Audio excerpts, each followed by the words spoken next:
Niat sholat.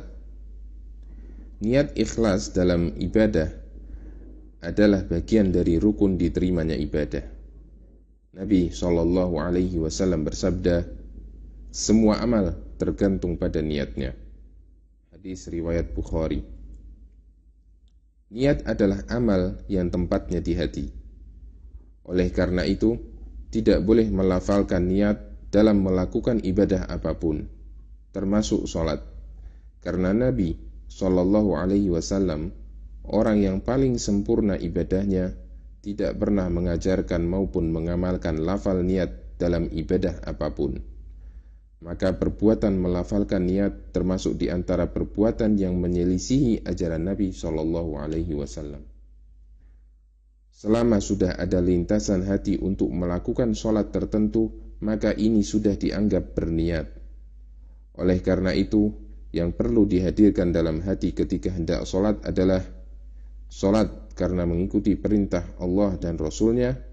Yang kedua, nama sholat yang hendak dikerjakan, misalnya sholat duhur atau asar. Berubah niat di tengah-tengah sholat. Yang pertama, berubah niat dari sholat tertentu ke sholat tertentu yang lain, hukumnya tidak boleh. Contoh, Adi tidak bisa sholat duhur karena sedang di kendaraan. Adi baru bisa sholat di waktu asar. Ketika sampai di rumah di waktu asar, Adi sholat 4 rakaat dengan niat sholat asar. Di tengah-tengah sholat, dia teringat belum sholat duhur. Maka Adi tidak boleh tetap sholat dengan mengubah niatnya semula menjadi niat sholat duhur. Namun Adi harus membatalkan sholatnya dan memulai sholat lagi dengan niat sholat duhur. Yang kedua, berubah niat dari sholat mutlak ke sholat tertentu, hukumnya tidak boleh. Contoh, Ari sholat mutlak pada jam 9 pagi. Kemudian dia teringat bahwasanya ini adalah waktu untuk sholat duha. Maka Ari tidak boleh mengubah niatnya menjadi sholat duha. Namun, jika Ari ingin sholat duha, maka dia mulai sholat dari awal dengan niat sholat duha. Yang ketiga, berubah niat dari sholat tertentu ke sholat mutlak. Hukumnya boleh dan sholat sah. Contoh, Budi memiliki kebiasaan sholat sunnah rawatib di rumahnya. Suatu ketika dia mengerjakan sholat sunnah setelah isya di masjid.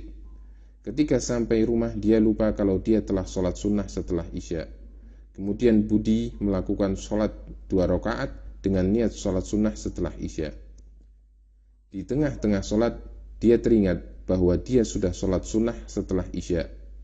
Maka Budi boleh langsung mengubah niat sholatnya menjadi sholat mutlak.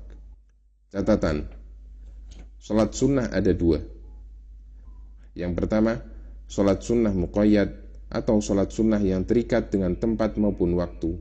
Misalnya, sholat duha, rawatib, witir, dan lain-lain. Yang kedua, sholat sunnah mutlak adalah sholat sunnah yang tidak terikat tempat maupun waktu. Maksudnya, yang penting mengerjakan sholat kapanpun dan dimanapun selama tidak ada waktu atau tempat terlarang. Kesalahan terkait dengan niat ketika sholat. Yang pertama, mengeraskan bunyi niat atau melafalkan niat.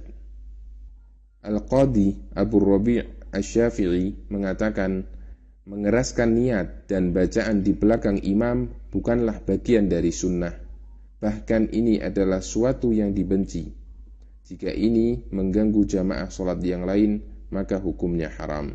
Al-Qaulul Mubin, halaman 91. Kesalahan yang kedua, menyusun kalimat tertentu untuk diucapkan di hati. Misalnya, disusun kalimat, saya niat sholat asar karena Allah, dan seterusnya. Kemudian kalimat ini diucapkan di hati setiap hendak melakukan sholat. Hal ini termasuk bentuk melafalkan niat. Kesalahan yang ketiga, meyakini bahwa niat harus berbarengan dengan takbiratul ihram. Keyakinan ini menyebabkan sebagian orang melakukan takbir berulang-ulang karena ragu apakah niatnya sudah bareng dengan takbiratul ihram atau belum.